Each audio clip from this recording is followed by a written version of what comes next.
Hello दोस्तों, राधे राधे।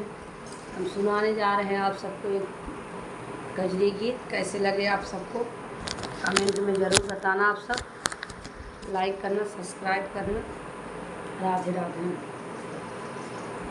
काहो कपी कानक भवन कैसे जाबा, अंजनी के बारे ललनवाना। काहो कपी कनक भवन कैसे जाबा, अंजनी के बारे ललनवाना। कैसे के डकवा सात समुंदर, कैसे नाग्र पहचानन। कैसे के ढकवा सात समुंदर, कैसे नाग्र पहचानन। कैसे चिन्हवा अशोक वाटिका, कैसे मुद्रिक गिरौवन। कैसे के चढ़वा अशोक वाटिका, कैसे मुद्रिक गिरौवन। काहो कपी कनक भवन कैसे जाब, अंजनी के बारे ललनवाना।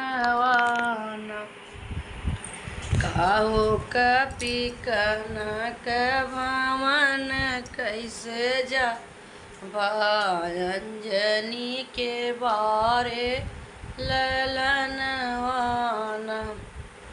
पौड़ी के डाकब सात समुंदर, बैठी के नाग्र पहचानब न। पौड़ी के डाकब सात समुंदर, बैठी के नाग्र पहचानब न। कूद के चढ़ब अशोक वाटिका, निहुरी न मुद्रिका गिरौ, निहुरी न मुद्रिका गिरौवन।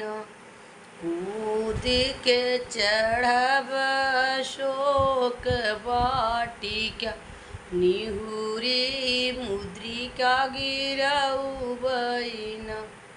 काहो कपी कनक भवन कैसे जा, अंजनी के बारे ललनवाना।